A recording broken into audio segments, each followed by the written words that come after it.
ఎక్కడో ఇరాన్ లో లేకపోతే మిడిల్ ఈస్ట్ లో వార్ జరుగుతుంది, ఇరాన్ కి యుఎస్ కి వార్ జరుగుతుంది.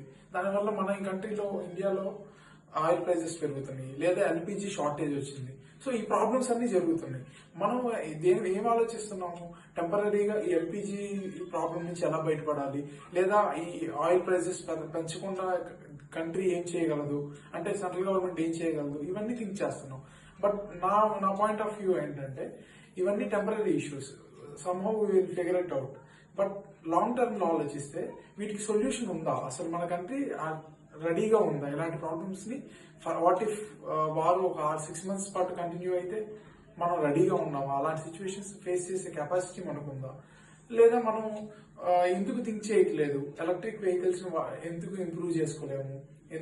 యూసేజ్ ఎందుకు పెంచలేము? లేదా ఇథనాల్ ఎందుకు యూజ్ చేయలేము ఎక్కువగా? లేదా సోలార్ పవర్ ని, విండ్ పవర్ ని ఎక్కువగా యూజ్ చేసి ఆయిల్ ఇంపోర్ట్స్ మీద మనం డిపెండెన్సీ తగ్గించుకుంటే, సో దట్ మనకేమవుతుంది, ఇంపోర్ట్స్ తగ్గించుకున్న కంట్రీ ఇంపోర్ట్స్ తక్కువ చేసుకున్న వాళ్ళం అవుతాము, బట్ సెల్ఫ్ రిలయంట్ గా కూడా ఉంటాము. బట్ మనం ఆ వేలో థింక్ చేస్తున్నామా లేదా అనేది మనం ఆలోచించుకోవాలి.